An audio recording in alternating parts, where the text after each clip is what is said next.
సాధారణ ప్రజలకు లెక్కలు తెలియదు కాబట్టి ప్రజల్ని మోసం చేయడం మన దక్షిణాది రాష్ట్రాల్లో చేసినంతగా మరి ఎవరు చేయరు. ప్రాంతీయ పార్టీలు ఇక్కడ మాత్రం పచ్చి అబద్ధాలతో అధికారాల్లోకి వస్తుంటారు, ప్రజల్ని మోసం చేస్తూనే ఉంటారు. ఇప్పుడు దక్షిణాదికి అన్యాయం అని చెప్తున్నటువంటి జనాభా ప్రాతిపదికనే ఎప్పుడైనా నియోజకవర్గాలు పునర్విభజన ఉంటుంది.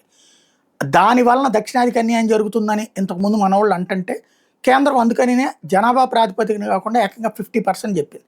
ఇప్పుడు నల్ల జెండాలతో నిరసన చేస్తున్నటువంటి తమిళనాడులో యాక్చువల్గా 51 సీట్లే రావాలి 2011 జనాభా లెక్కల ప్రకారం. అయితే ఇప్పుడు 50% పెరిగితే 59 వస్తున్నాయి.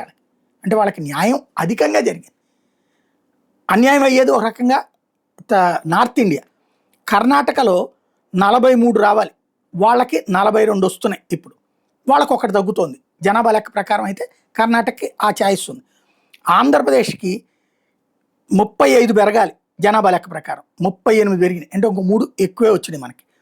అట్లా కేరళ దానికి 23 మాత్రం పెరగాలి జనాభా లెక్క ప్రకారం, కానీ 30 పెరిగినాయి.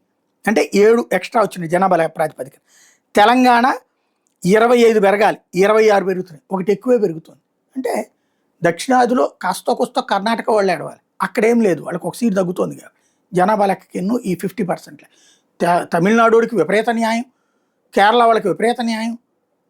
తమిళనాడు ఏడుస్తుంది, తెలంగాణ గోల్ చేస్తున్నారు నాయకులు, ప్రజల్ని మోసం చేస్తున్నారు.